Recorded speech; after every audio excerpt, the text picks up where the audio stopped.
not a yes sir, not a follower. Good morning, good morning. Good morning. How are you guys? Great. So good. I love it. We actually have a pretty full little agenda today, so we're gonna go ahead and get this party started. Crystal, or John. John, come on up, bud. Tall guy first. Tall guy Doesn't first. John look great today, you guys? Yeah. John. Hey. Woo, every day. Every day. Thank you, Edgar. It's good to meet you right there. Okay, I wanted to talk a little bit about the Statute of Frauds. Okay, everyone's heard of the Statute of Frauds, right? Yep. So when Kramer calls the Statute of Frauds. Nobody watches Seinfeld.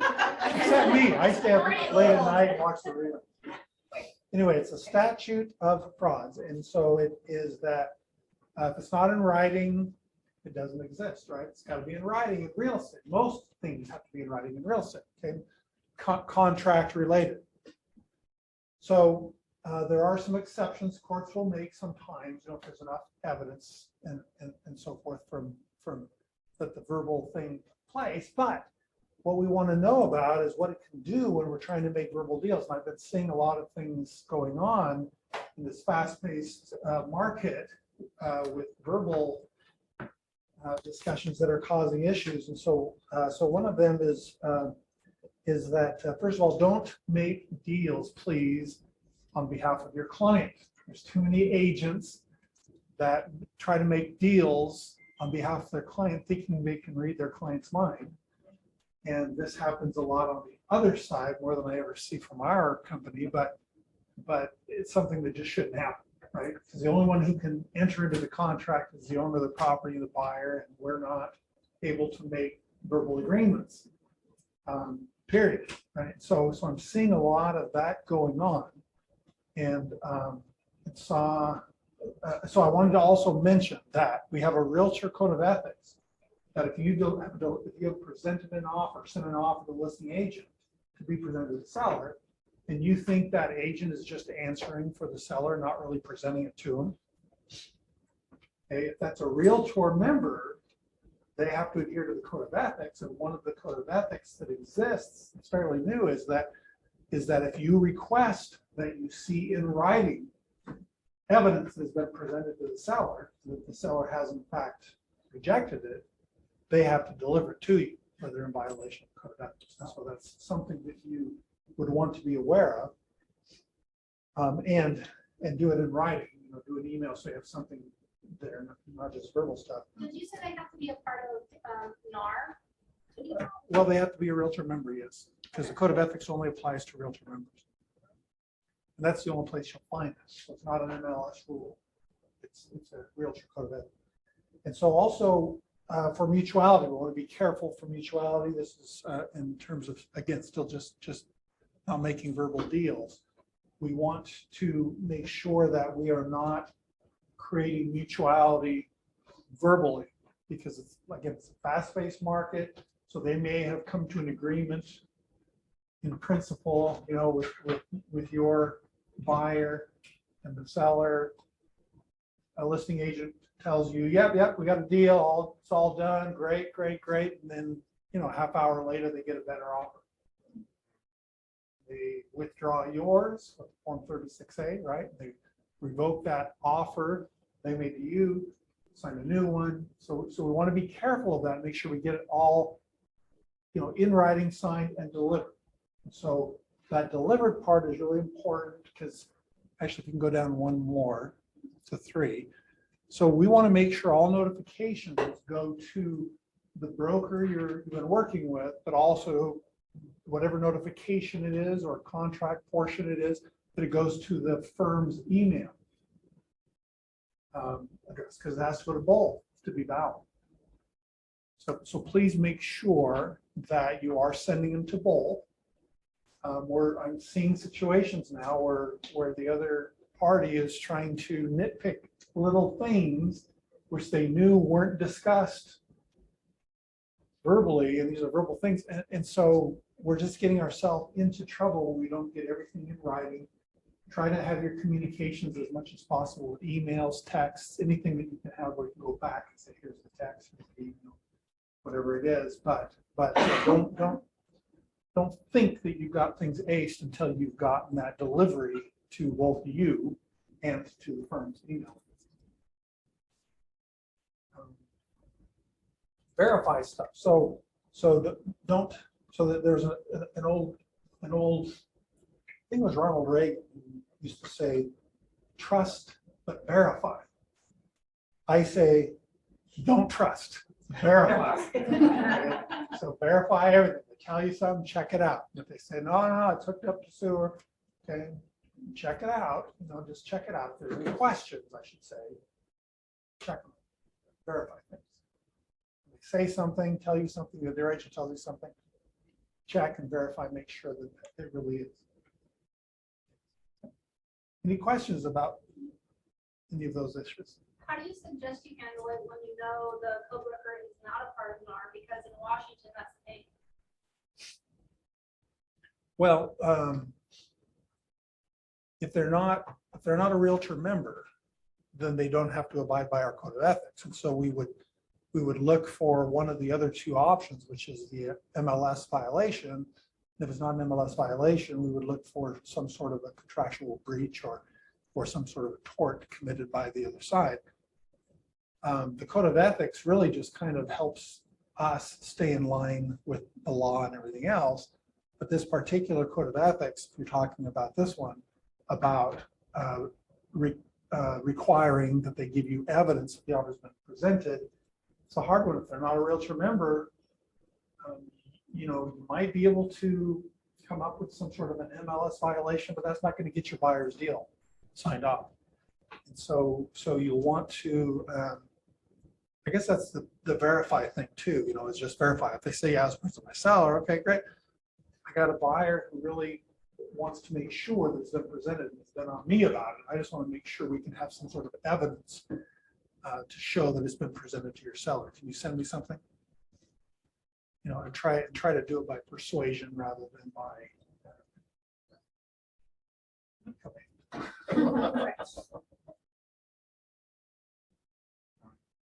The other thing in the market, like what we've got going on now, is you want to make sure you got your T's crossed and your I's dotted, with your legal and all that, your disclosure signed. If you don't have a signed around mutual agreement on all that. Thank you. Yes, that's absolutely true. So a contract could become unenforceable, whether it's a listing agreement or whether it's a purchase of contract, become unenforceable unless we have those things in place. And so yeah, it's just Shop. Yeah, there's a checklist that that I have developed and I just brought to my attention as I was going back and reviewing our policy and policies and guidelines manual. And along with it is a checklist that I have that everyone should have a copy of, and it's just goes through those things. It says, if you're listing, here's the things you've got to make sure you've got. And if you're going into purchase and sale contract, here's the things that you want to make sure that you've got, where you can just check them off and make sure they're all there.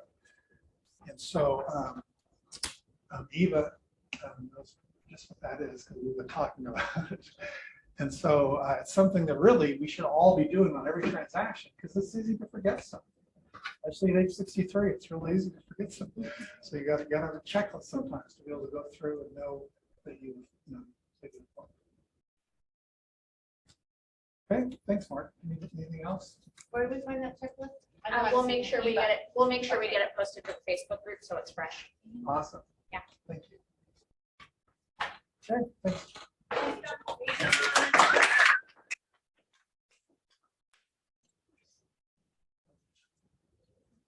guys, how are we doing? So good. Okay, Lindy's good. How's everybody else? Great. Cool.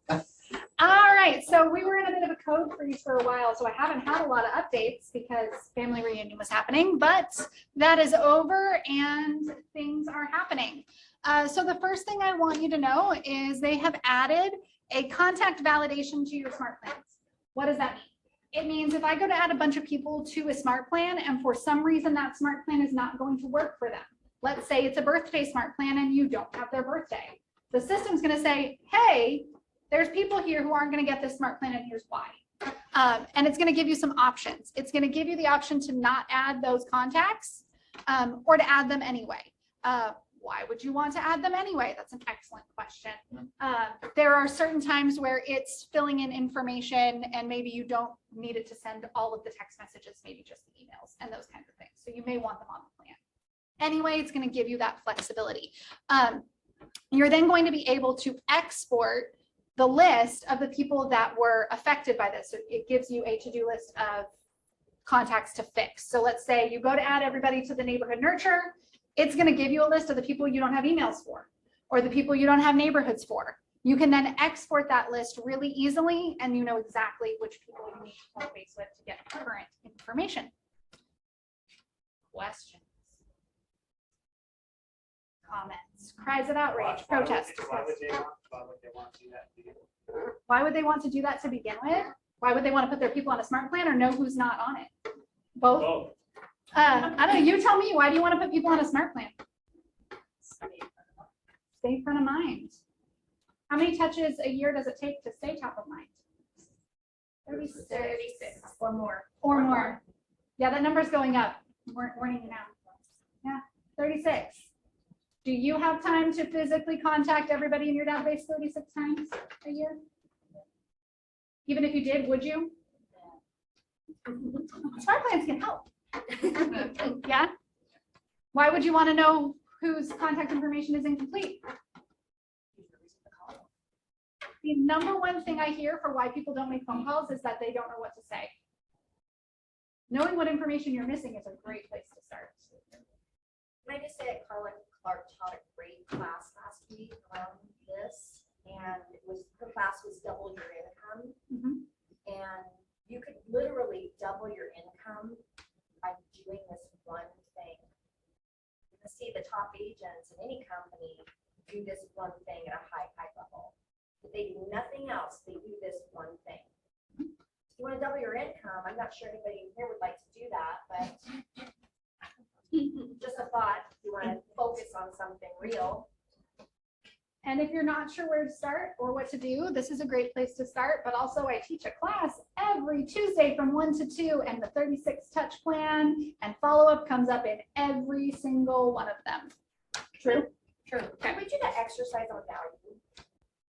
The value of your database, just really quick. Can I? No, not off the top of my Can head. we walk people through it like on? Sure. Sure, why don't you come on us through it? Telemarketer. I spoke to you today. Oh, sorry. Because it's a. You tell me, I'll write for you. People Okay. can figure this out. Okay, so we're gonna do this all together, even you people out there, do it with me, okay? So we're gonna take a database. Let's just say Jay. Jay has a database. And how many people might be in Jay's database? 625. 625. He knows that number, FYI. Yes. Okay. And let's say every year Jay's database gives him a return on investment. What is that return on investment? 12 to 1? 12 to 2? Should be 12 to 2 if it's working at its highest level. But let's just say it's 10 to 1 for like simple math, 10 to 1. So for every 10 people Jay has in the database, potentially there is a sale, right? Whether it's refer or repeat client, it doesn't matter, right? It's one or the other. So you have 10 to 1 ROI. But let's just say out of the 625, Jay only has 200 people on a smart plan that he's touching 36 times a year. So how many sales does Jay have because he's got 200 people? 20 on a touch plan. So what's the average commission in this office? GCI? 12 grand. 12 grand. So right there, Jay has. That's awesome. I know, Jay. Get ready for some Thank you, vacations, Jay. Great. So what's the value? Someone do the math. $240,000. 240,000 in gross commission income. Gross commission income. But he could triple it if he just got the other 400 piece. That's right. And how you give yourself a raise in this business. You either add more people to your database and service them with a 36 touch or more, or you complete the database and with the information that you already have in there. So I'm just going to encourage you, if you already have people in the database and you don't have them on a 36 touch, if you did nothing else this year but focus on that one thing, you will double your income. I promise. Now, just for grins and giggles, let's see the value of the 625 at 1 in 10. 62.5 deals. 62.5 times 12,000. Do the math, you guys. Get your phone out, everybody.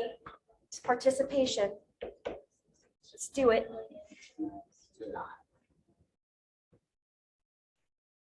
How much is it? Is the math too hard? Well, no, I did it. I I'm just doing did it. 744. I just did 62. 750,000 at 62 and a half. It's a lot. 750,000 in GCI. Now, if you were running the budget model at 30, 30, 40, what does that mean, Dennis Ranch? 40% of that's going to be profit. 40% of that is going to be your net profit. What's 40% of 750? 300,000. 300,000. Net profit. It's probably going to be higher because you're probably doing a lot of the work yourself. This is it. Yes, This this is is, MREA model, meaning you're doing 2.4 million. you've got some administrative staff, you've got some other things, because you're doing 62 transactions a year, I'll bet right? you So, your net profit is probably higher. At 62 units, you're probably at 60% net profit. yep. So I'm just asking you, here's your question. What are you leaving on the table by not doing this one thing?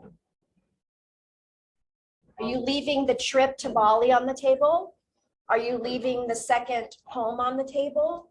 Are you leaving the Airbnb that you say you want to purchase on the table? What are you leaving on the table by not doing this one thing? Your whole life is just sitting there waiting for you to pick it up and go. So let's just do that one thing.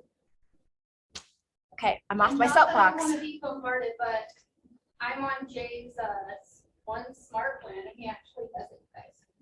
So he's got follow through on it. Yeah. It is not hard to touch your database 36 times. It's so easy. 36 can happen in your sleep in a lot of ways. How do we know this really works, you guys? How do we know? It's a proven model. It's researched out. This is what the top people do. Why is it moving from 36 touches a year to 54? Because the more you touch people, the more transactions you close, period. End of story. The more you touch them, the more you close. So if you have a mindset of, I don't want to bombard them, I don't know what to say, I don't, you know, all of the things, that mindset is what's keeping you from right here. It's your mindset. It's not even your skill. It's a mindset that you have around developing a database. That's, maybe you need to work on that a little bit. But we're here to help you guys with that. So yes, please reach out to us. Please let us help you with this if you're stuck and can't seem to get it moving. Jay, Yes. did we just give you a raise or what? Huge. Huge. That's right. Thanks for playing. I'm glad Thanks, you Dan. played. Jay. I'm gonna be your best friend. Ah, Someone tell me math-wise what I'm at. 24, 28, 29, 30, 31, 32, 33. 33. That was just off the top of my head, and 4 of those are smart plans. Well, It's events the are end gonna be probably holidays. 5 or 6 touches though. So if you do 4 events, I know, but that's sprinkles. I also don't let you count holidays. That's why there's. so each event is 5 or 6 touches. Yeah. Yeah. But I don't let you count that. Because you can get to 36 without it. Holidays. Yeah, holidays don't count. You can get to 36 without it. Yeah, it's easy to get to 50, 60 because you're right. An event is several touches. I like to add 2 social media touches in here because you're probably commenting on your database's stuff anyway. But these 4 are smart plans. These 4 you could have set up today before you leave the office. if you're doing nothing and you get to 29 today, 29 is better than 0. 36 is better than 29. And if you're doing it right, you end up at like 50 or 60 with no problem. It's not hard. It's also my favorite thing to talk about. I had other announcements. Resubscribing. This has been a topic of conversation in our emails recently. I don't know if you're using the email reports when you send an email via Smart Plan or via campaigns or just through Command in general.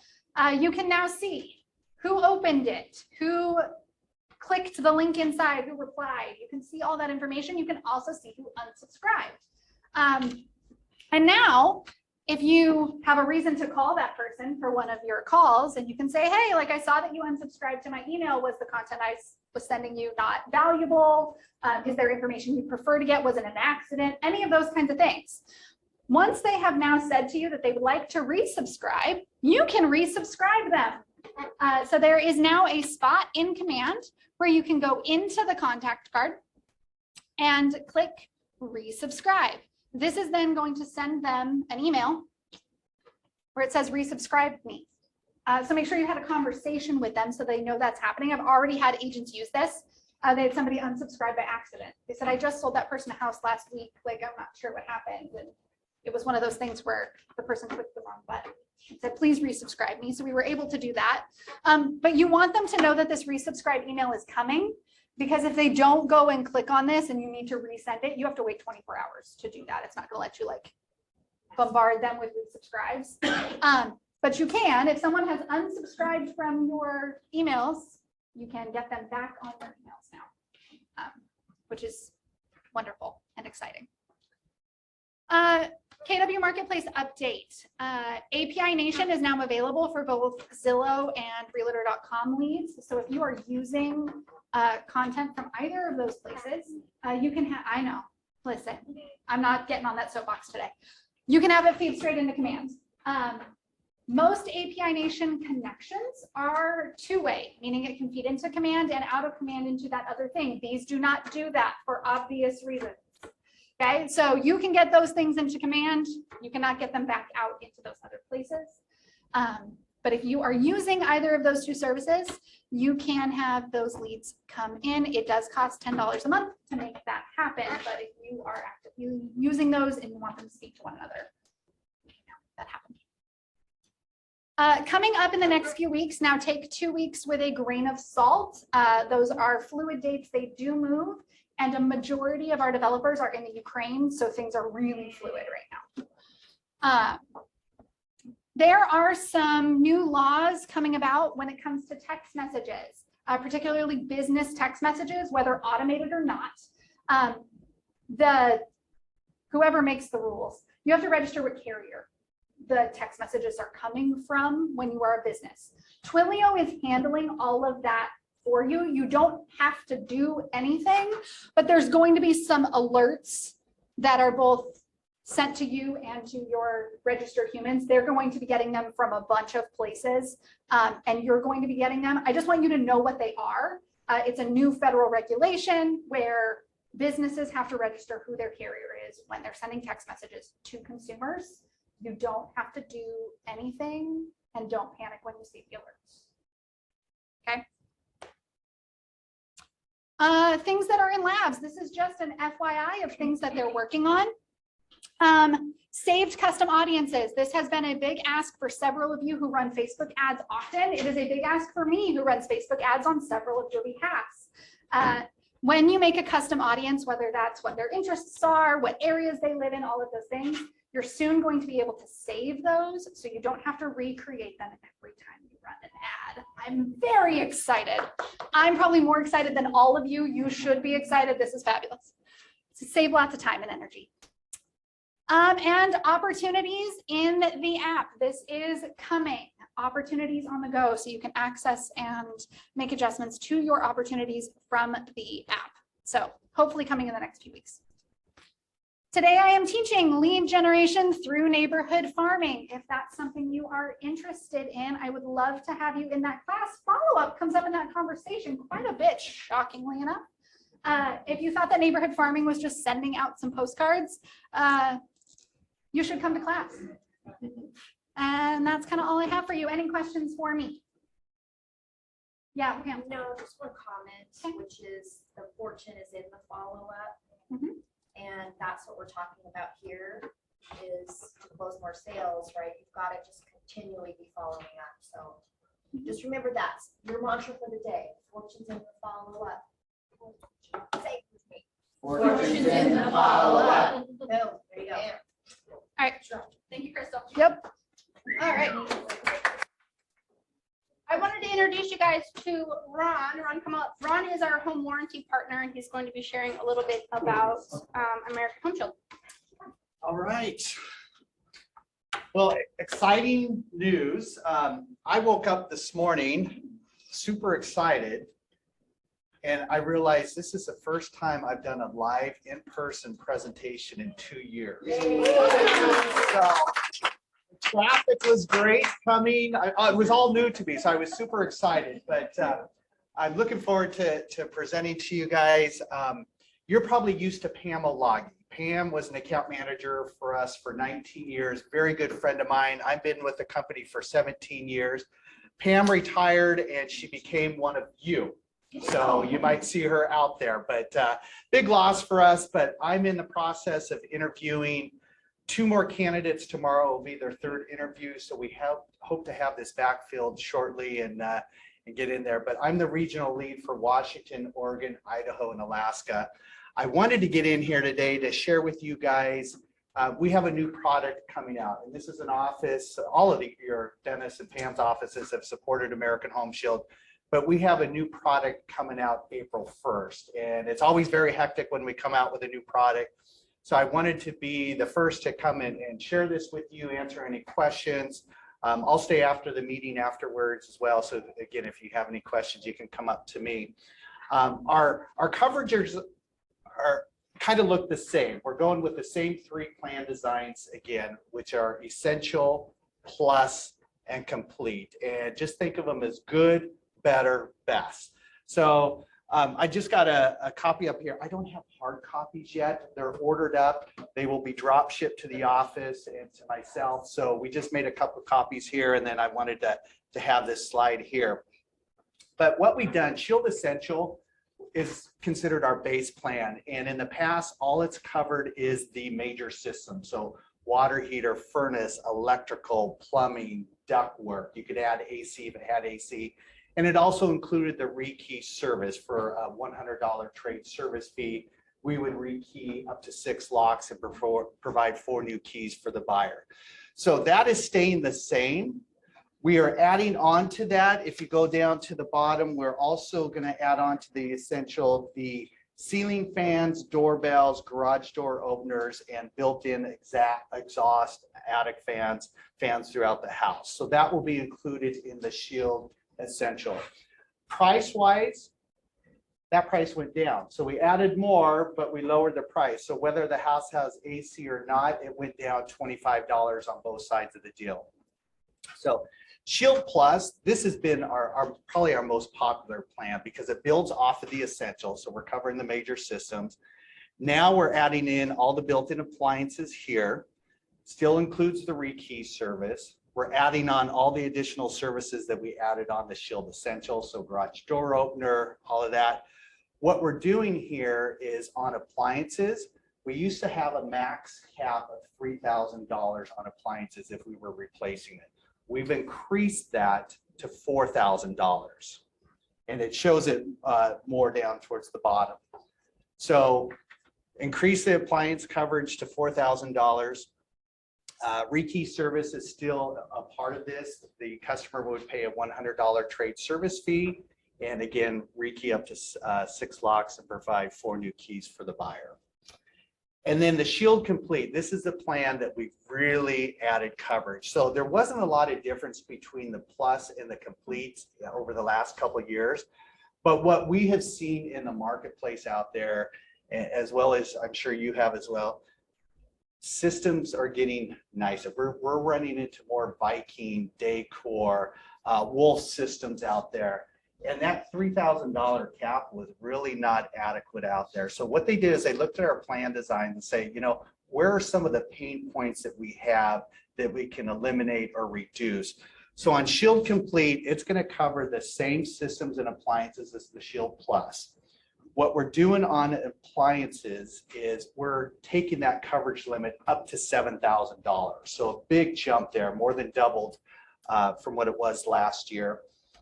The rekey service is a part of this, but the customer does not have to pay the trade service fee. That is included. So that's $100 savings to the customer right there.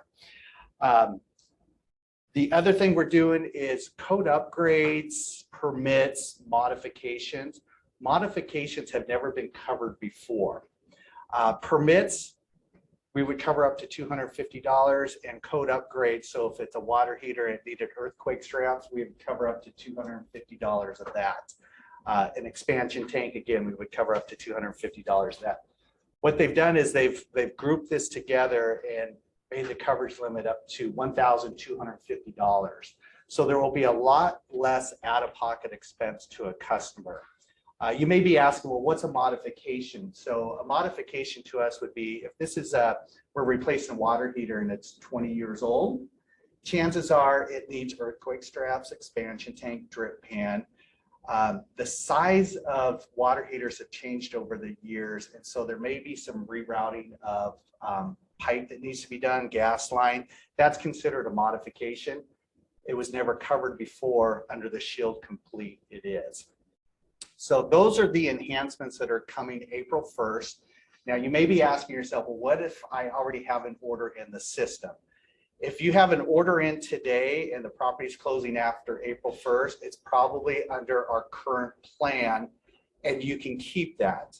If you want to upgrade to this plan, we can do that as well. A customer has up to 60 days after closing to upgrade to the new plans that are coming out for 2022. So that's some of the changes that are coming there.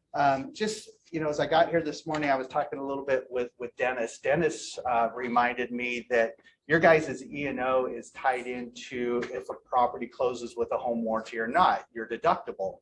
So I think you shared it's a $5,000 deductible if an E&O claim comes about. But if you have a home warranty attached to that property, and I don't believe it, let's just say it was a property that closed 3 years ago and it did close with a warranty and a claim comes about today, that warranty doesn't have to be active today. It's just that it closed back 3 years ago with a property, and then the deductible goes to zero. Right. Is that what we share? So that's on the agent. That's not on the company. yeah. So that's a nice risk management tool there. How many of you guys understood what they just talked about? I'm wondering why you wouldn't close every home with no warranty. Just knowing that one thing. I would add too that especially right now with all these deals closing without inspections, I mean, that's risk management right there. Yeah. Yeah, very litigious industries, especially during these times where things are happening so fast. You know, just another perspective, what we see statistically at American Home Shield is 64% of our claims. So this is a homeowner that has moved in. They're placing a claim with us for a broken water heater, furnace, a plumbing leak within the first 60 days after closing. So again, a very vulnerable time for you as a broker to be brought back into that past transaction, especially during these times where people are really extending themselves to get into homes. They may not have that out-of-pocket expense to take care of that repair. Another thing, and again, I've been with the company for 17 years and I was an account manager for 15 years up in the Seattle East Side area up to Bellingham. But one of the things that I really taught out there is how to leverage in a home warranty in a multiple offer situation. Okay, we know what the market's like. It doesn't matter where you go up and down the I-5 corridor, it's the same everywhere you go. But there is a way to leverage in a home warranty if you're representing the buyer. And is Jordan, is that your name? Yes. Jordan, okay. So Jordan's representing a buyer. She knows that there's going to be multiple offers coming in. You want to be a full commission broker. You don't want to have to reduce your commission. But you talk to your client about the value of a home warranty and how it would protect them that first year of home ownership. So it makes them feel like maybe they can extend themselves a little bit more because if something should come about, they would have coverage here. So that's protecting your client. But how you could write up the offer is like this. And I never assume that a broker is going to pay for it. So I just use the wording of buyer to pay for 1 year American Home Shield Protection Plan. Upon mutual acceptance of our offer, we will extend listing coverage to the seller at no additional cost to them. So your client would receive the benefits of the first year. If the offer is accepted, your first responsibility, Jordan, would be to get that seller signed up because we don't consider them under contract until it's in our system. So we will cover that seller from the date of mutual acceptance all the way up to closing. Let's just say during that time a water heater fails, they would call us, we go out there, repair, replace whatever needs to be done. But let's just say before closing, the deal goes south, okay? And we've just spent money on a new water heater. The question is, who does American Home Shield go after to recoup that cost? Do we go after the seller who got the benefit of it? Do we go after the buyer? The answer is no one. It's only paid for when the property actually closes. Anything that happens during the listing period, and if for some reason it should not close, we would not go after Jordan, the buyer, or the seller to recoup that cost. That's considered goodwill. And a couple of years ago, they shared with us that in a year's time, we wrote off about $5 million in premium due to circumstances like that. So it's really a no risk to you to write that in. If you get the offer accepted, great, congratulations. And in hindsight, it's a very small monetary amount when you're paying for the buyer's portion of the 1 year home warranty. And to extend the seller's coverage, it would be an additional $75. And that would all be paid at the time of closing. Nothing needs to be paid up front.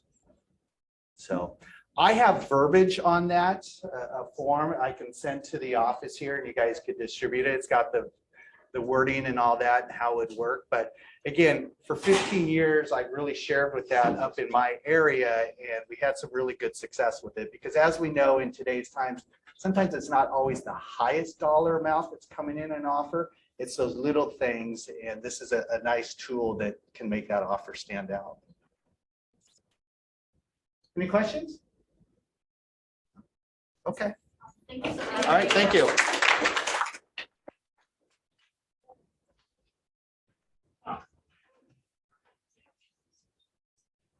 Well, it's been a month since we've talked about this, and actually this year this month, we've got something new. I've incorporated some of the slides from Gary's presentation at Family Reunion. And this is, I'm gonna go through these with you. Which way is this thing pointing? You're good. Over here? I'll move to you. Okay, if I move. This is interesting, isn't it? 02 to 06, 28.2 million sales were made. 2018, and with the projection of 2022, same number. I'm not predicting that we're going to hit an 08 again. But what I'm saying is we're at a pretty high level of sales. The difference is there's more agents now than there ever have been, at least with NAR. So let's go on to the next slide. This yellow line represents a 4% annual increase. And you can see in 08 what happened. 08, it was coming down from 09, or sorry, 07, 08, and then we dipped down way below, and finally we're back on track. Actually, we're a little bit above it. So next slide. This is current inventory, and this goes back to 1999. Look where we're at. This is around the country. 2.3 months of inventory, the lowest it's ever been. Next.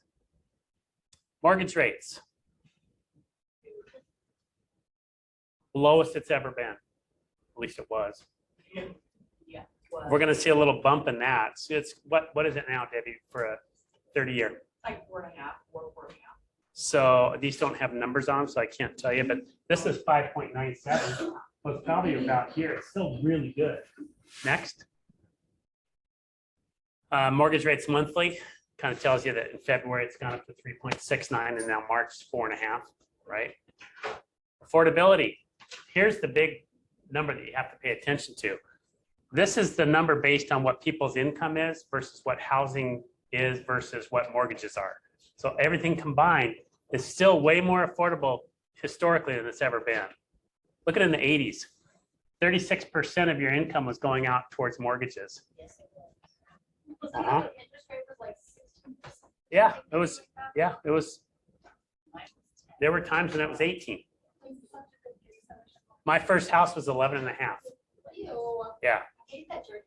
Yeah. I had that same journey then. Yeah. But the house was only 47.7. Right. So- Right, Difference.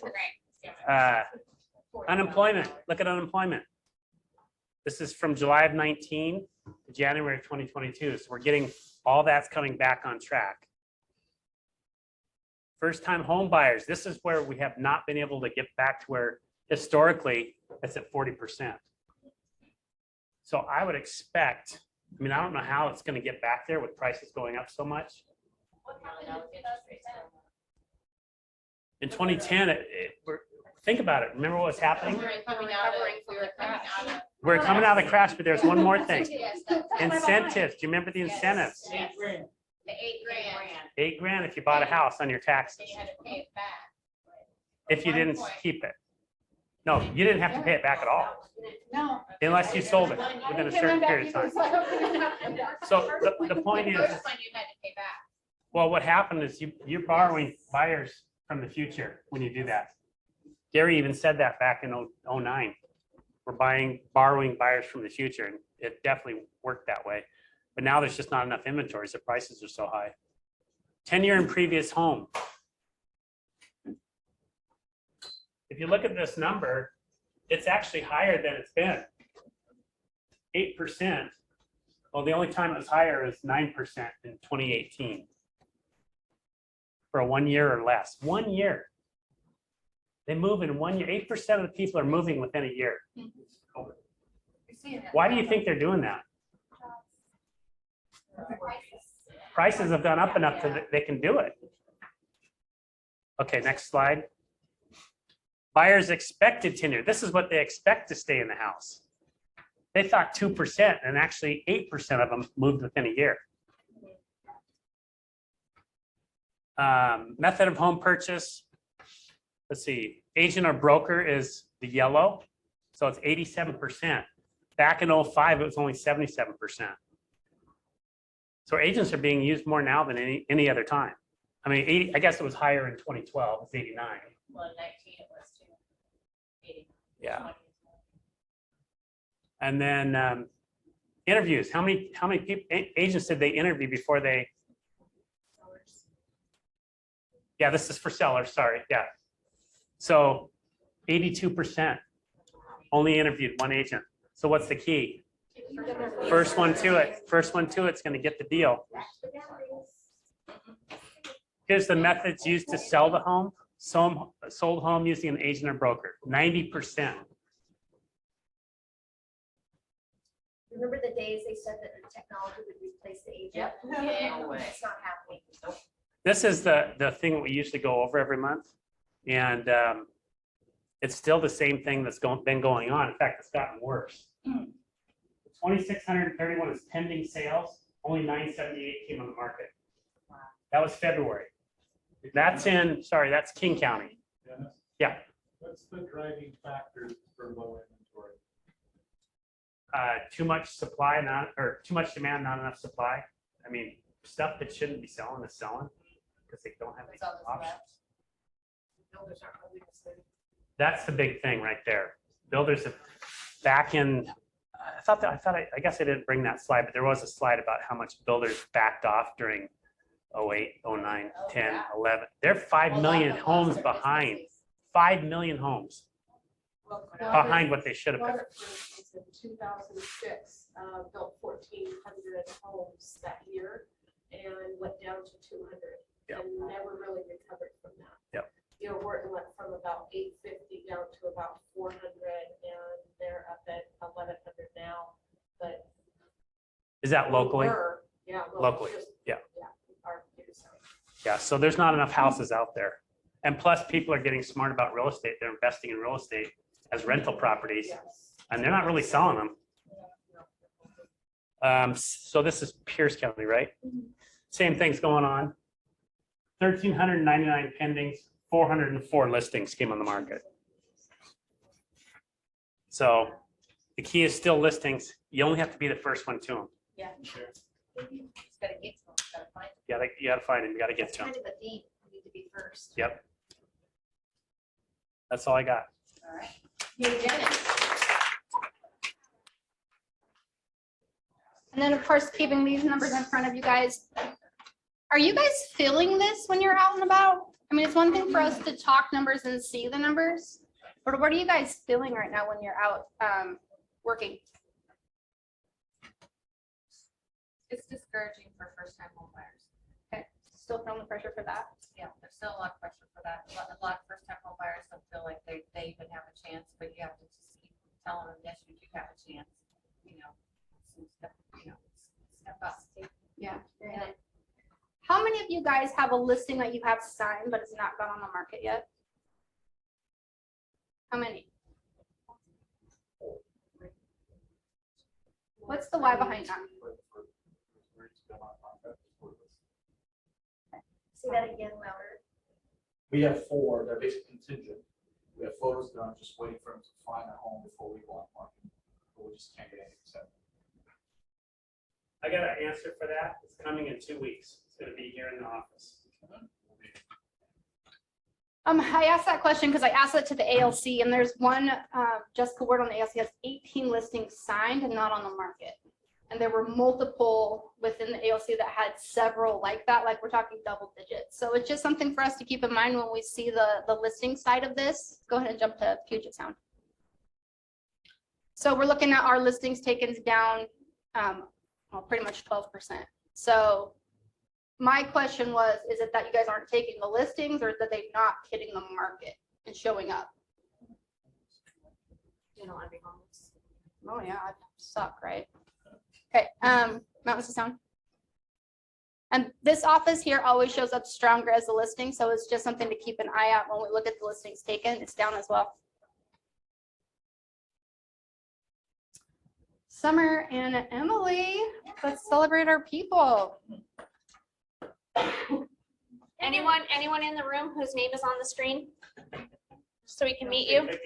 Online though. Okay, or online. Welcome. We've got Jonathan, Nicole, Thaddeus, Genevieve, Marla, Crystal, Rayette, Christopher, and Rachel. Welcome. And our February cappers, we have Lachey, Lori, Austin, Peter, Mark, and Shar. First listing in February, Derek Johnson and Carrie Gordon. Congratulations. And we have John with his first closing.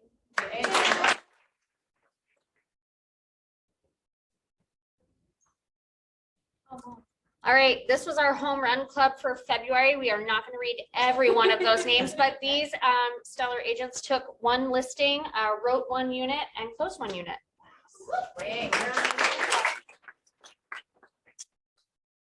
Again, our $1 Million Club had $1 million or more in sales volume in the month of February. This is our $1 million+ club. So we've got a few agents that took 2 million, 3 million, 4 million, and 5 million in closed volume.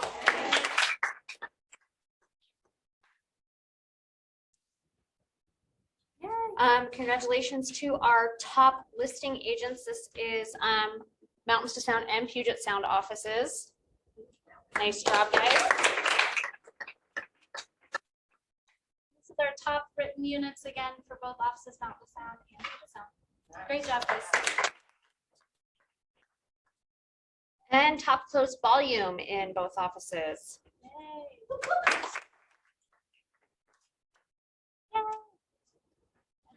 K-Sport, yeah.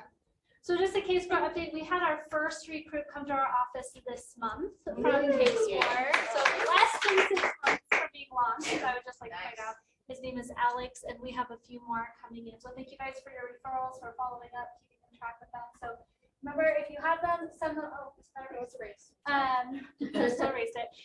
Send your referrals to ksport511@gmail.com, and we'll follow up with them. So thank you so much for those. Yeah, it's great. Yeah, we're really excited to be able to offer that to everyone. It's just such a value add. Yeah. All right. Thanks, girls. Just a reminder, we are doing the diaper drive. Last I heard, Pew Wallet Market Center was beating us, so I really feel like we should fix that.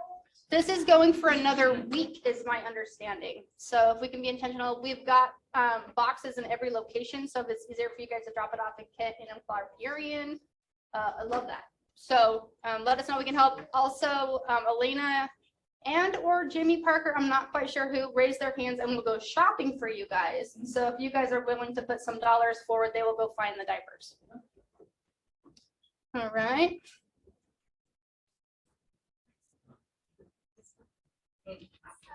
Just kidding.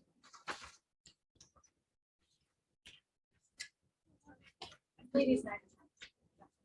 Ladies' night. Isn't that this week? Yes. Ladies' night. There it is. Oh. The waffle. Okay, so guys, on the 19th, we're going to be mixing it up a little bit for a business meeting. We're going to be holding that in the Kent location. Zoom will be available. More importantly, we're bringing food, which is just fantastic. So we're going to be having our waffle bar from 10 to 11:30 and then swinging into the business meeting in Kent. So please plan accordingly and don't show up here. We won't be here. The party will be in Kent. We'd love to see all your guys' faces there as well.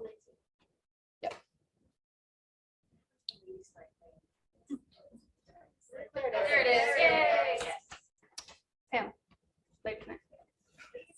So it's going to be March 29th from 6 to 8. This is open for everybody. So bring your girlfriends, clients, family, whoever. It's open. I don't think there's a limit on who we can have, is my understanding. We'll have live music, which I'm really excited about. And it'll be a fun opportunity for all of us. Just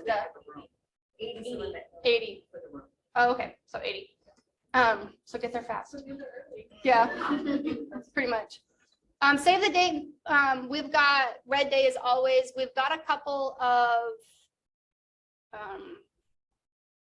people identified to be who we're going to be supporting this year. And as we get closer, we'll share those with you. But we've got some for Kent specific and then Federal Way and Burien, of course. So we're really excited. So please make sure that we've got this on your calendar because it is an opportunity for us to be able to give back and physically do something within our community. How many of you guys have participated in Red Day? Should check with the info too. Okay. Have something out there. Okay, we can do that. Love it. So we've got Julia. How do we say it? Julia Lachey coming. These are always going to be something that's on repeat. It's on KW Connect, and these are the courses that have to be taken prior to going towards that certification. But I also wanted to bring to your guys' attention that November Parker's done a great job of pigeonholing her a little bit and having her come in and speak live with us. So she'll be coming to our area. We're looking at the first week of May, is my understanding. And it's not going to be one of these classes where we're going to do more of a mastermind about leadership, diversity within leadership. So really excited to be able to bring that in. November's doing a great job of driving that and really showing her leadership in the region as a whole. We will be having a mastermind going over that on the 24th of this week. So if this is something that you guys want to participate in, learn more about, I would love for you to see you guys here in the main training room, if not via Zoom, as we kind of dig deeper to figure out what we want that topic to look like on the 24th. That's right. Yep. More classes with John. How many of you guys are have gone to any of these yet? How many of you guys have watched the recordings on them? Okay, I was just curious. So we've got one on the 28th for manufactured, which I think is fantastic because there's always nuances. And then for those that can't make it or those that end up having a transaction regarding these specific things, this is available in our YouTube library that you can plug into and go back to. So just keep that in mind. What time are they? Yeah, it's good time. Oh. Okay. 2 to 3. 2 to 3. on Let's Mondays. go back to that YouTube, because look at that off-market transaction, when I've had a lot of questions about those. Off market. They're happening. Yeah, I see a lot of off-market questions and a lot of manufactured home questions in our Facebook group. So this is a great place to go and get the answers from John. Agent financials. Chris or Dennis, you guys want to do any plug for this? Yeah, this is a class, basically just talks you through how your commissions are not a paycheck. This is not, hey, I got a check, and I get to go spend it all. Doesn't work that way. Trust me, I did that when I first started in real estate. It didn't work. I always owed the IRS money, so that was not fun. So come to that, you'll learn how to set money aside for all the things that you need. And lunch is provided by Debbie.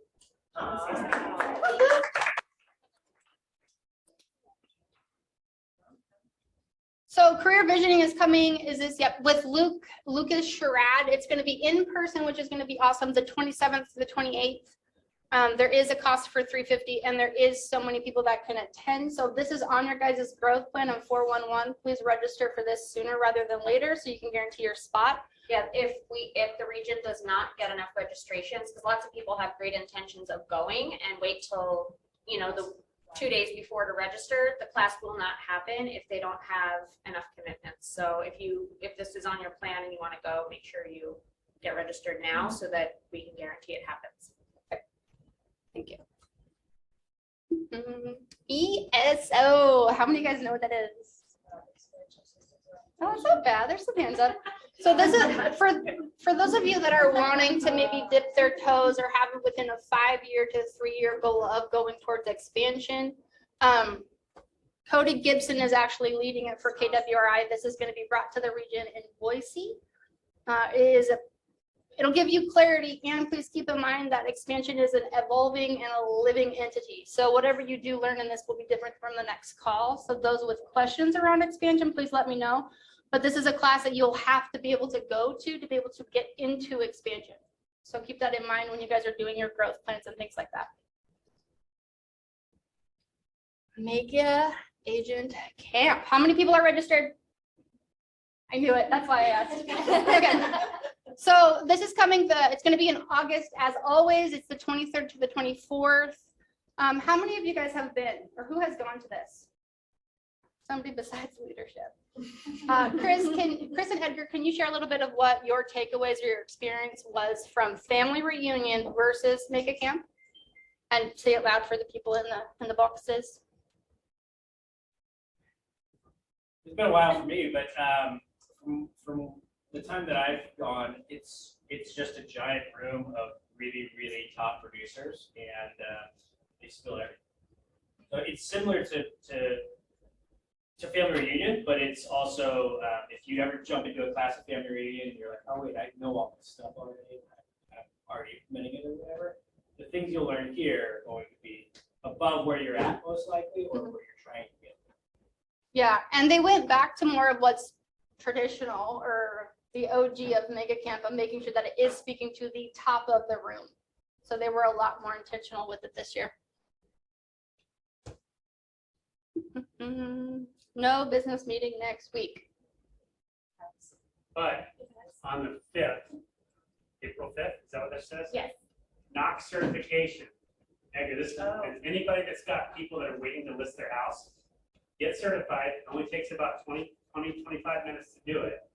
And then you can offer this deal where they actually can put up the money for your people to buy the house. They have to have equity, obviously, in their old house.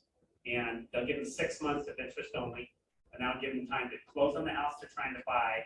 And then they can sell their house. And they won't count their old house as part of their debt. It's actually a really good program. For those people sitting on the sideline waiting to list their home because they don't want to lose their legal lender. This is a lender, but this is a special program that only they have. So so you actually get to learn more about it on. Yes. Yes. So I understand there's a certification right after the meeting. Yep. For Learn, those of you. learn what it is at the business meeting. Yes. Stay for like 20 minutes after for the certification. Yep. can also do the certification on their website, and it doesn't, it's the same time frame. It's like, watch some videos. Yeah, if you need it now, then I go to the website. Any questions about that, you guys? I have a question for Debbie. Well, I'm gonna- Debbie, I have a question. Question is, I read somewhere, can't remember where, that assumable loans on FHA and VA were coming back. Do you know anything about that? FHA and VA have always been, Okay, with rules. well, they had for qualifying, yes. Okay, how many of you guys have ever dealt with an assumable loan? No, but people that have this status where they were FHA loans originally should definitely be looking at it. The rate market now, 5% and 6%. People who still have the freeze, that would work. So maybe we should bring that whole idea back, because so many of you guys have never dealt with assumable loans. Love it. Yep, so that will be next week. Thank you guys for being here. Let us know if there's anything we can do.